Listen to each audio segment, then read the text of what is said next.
नमस्कार, सच्ची report news में आपका स्वागत है। आपके साथ निकिता श्रीवास्तव। आइए रुक करते हैं आज की तमाम बड़ी खबरों की ओर। मसूरी कांग्रेस शहर अध्यक्ष जसवीर कौर ने मसूरी में एक होटल में पत्रकार वार्ता में शामिल होकर के चर्चा की। मसूरी भाजपा मंडल की अध्यक्ष गीता कुमाई के द्वारा माल रोड की दुर्दशा और विभिन्न समस्याओं को लेकर अपनी सरकार के खिलाफ लामबंद होने के लिए आभार व्यक्त किया। उन्होंने कहा कि मसूरी माल रोड के पुनर्निर्माण और साथ ही में सौंदर्यीकरण के कार्यों को लेकर लगातार प्रश्न उठ रहे हैं। मसूरी की जनता परेशान है, रिक्शा चालक परेशान है, यहाँ तक कि पैदल चलने वाले लोगों को भी भारी समस्याओं का सामना करना पड़ रहा है। लेकिन न तो सरकार और न ही जिला प्रशासन का इस और कोई ध्यान है और अब तो भाजपा के नेता और कार्यकर्ता भी इससे परेशान हो गए हैं, जिसको लेकर मसूरी भाजपा मंडल की अध्यक्ष गीता कुमाई द्वारा मसूरी की समस्याओं को लेकर प्रेस वार्ता की गई और अपनी ही सरकार के खिलाफ अप्रत्यक्ष रूप से सवाल खड़े किए गए। गीता कुमाई ने भी मसूरी माल रोड की बिगड़ती हालत को लेकर चिंता जताई है। उन्होंने अपनी प्रेस वार्ता में बताया कि मसूरी माल रोड पर जगह जगह मलबे के ढेर लगे हुए हैं, सड़कों का निर्माण नहीं हो रहा है। वहीं पर हाल ही में माल रोड का एक भाग क्षतिग्रस्त हो गया था, जिसमें एक डंपर चपेट में आने से एक चालक की मौत हो गई थी। वह सड़क का निर्माण भी नहीं हो पाया है। इससे साफ है कि आम जनता के साथ भाजपा के कार्यकर्ता भी जिला प्रशासन और सरकार के द्वारा पुनर्निर्माण और सौंदर्यीकरण के कार्यों को लेकर के बढ़ती जा रही लापरवाही से परेशान हो गए हैं। पर्यटन सीजन सर पर है, लेकिन किसी को चिंता नहीं है।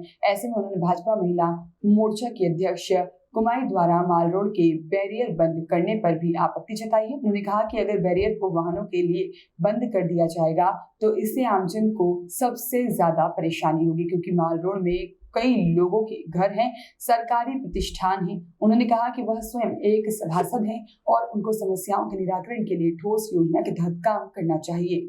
आप जानते ही हैं कि यहाँ पर माल रोड पे पिछले कई महीनों से कार्य चल रहा है, जो कि एमडीडीए विभाग द्वारा पैसा दिया गया था 7 करोड़ लोक निर्माण विभाग को ये कार्य करने के लिए, परंतु जो उसकी चाल है, जो उसकी गति है उस कार्य की, वो कहीं ना कहीं जो है उससे सभी जनता परेशान है। जगह जगह मलबे के ढेर लगे हुए हैं, अभिभावक परेशान है, बच्चे परेशान है, स्कूल खुल गए हैं, टूरिस्ट परेशान है। उपहार के सामने आपने देखा जो पुस्ता गिरा, वहाँ पर एक ड्राइवर ने भी इस हादसे में अपनी जान दे दी, जबकि वहाँ पर कोई ना तो डीएम गए और ना ही हमारे माननीय मंत्री जी वहाँ पर पहुँचे।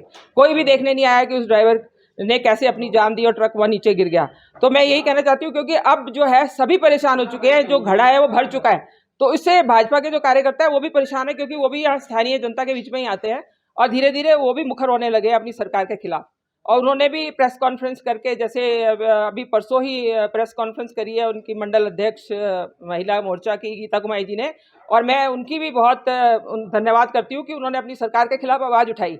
और उन्होंने ये कहा कि यहाँ पर जो मलबे के ढेर है उसमें बच्चे गिर रहे हैं, लोगों परेशान हो रहे हैं, कहीं किसी को चोट लग रही है, कोई हादसा हो रहा है, तो इसके खिलाफ उन्होंने जो आवाज़ उठाई है वो धन्यवाद की पात्र है। और अब मैं यही इससे ये लगता है कि जो भाजपा के जैसे कार्यकर्ता बाहर आ रहे हैं सरकार के खिलाफ, तो सरकार फेल होती नजर आ रही है, क्योंकि ये पैसे की सरासर बर्बादी है। पूर्व में 3 करोड़ रुपए एमडीडीए द्वारा सौंदर्यीकरण में लगाया गया, वो कहीं नजर नहीं हो रहा, वो सब कुर्सी कर्सी सब टूट गई। और अब 7 करोड़ की योजना और जो चल रही है, सड़कों पे सड़क बन रही है, वो भी कहीं पूरी होती नजर नहीं आ रही, क्योंकि उनके अधिकारी द्वारा कहा जा रहा है कि इस कार्य को कम से कम भी 6 महीने और लगेंगे। तो इसलिए इस बार का पर्यटन सीजन तो आप समझिए कि पूरी तरह फेल है।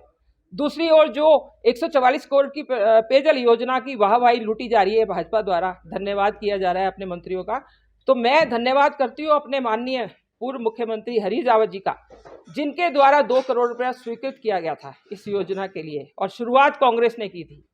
और आज इनके कार्यकाल में ये कार्य पूर्ण हुआ है, परंतु वो भी पूरी तरह पूर्ण नहीं हुआ है। वहां पर भी अभी बिजली स्टेशन नहीं बना है कि जहां से ये पानी जो पंप होना है, वो स्टेशन अभी नहीं बना है, वो भी अभी धीरे धीरे आएगा। और 9-10 MLD की जगह सिर्फ 3 MLD जो है अभी मसूरी में पानी पहुंचा है, और इन्होंने इतना हल्ला मचाना शुरू कर दिया है। सारा बैरियर में भी कहा जाए कि बैरियर को बंद कर दिया जाए। अरे आप एक सभासद है नगर पालिका की और आप मंडल अध्यक्ष भी हैं, तो आप अगर बैरियर को बंद करवा देंगी तो व्यापारी तो पहले ही परेशान है। पहले उन्होंने कोरोना की मार झेली, और अब आप अगर बैरियर बंद करवा देती है तो कोई टूरिस्ट, कोई ग्राहक अंदर पहुंचेगा ही नहीं। होटल भी खाली रहेंगे, कमरे भी खाली रहेंगे, तो किस तरह से चलेगा उनका व्यवसाय, कैसे चलेगा? रिक्शा चालक जो बेचारे अब इस 2 महीने में पैसा कमाते हैं, वो किस तरह पैसा कमाएंगे? वो भी भूखे मरेंगे। आपके द्वारा जो भी ये कहा जा रहा है, उसके लिए आपको पहले पूरा ज्ञान लेना चाहिए और तब आपको ये प्रेस कॉन्फ्रेंस वगैरह करनी चाहिए।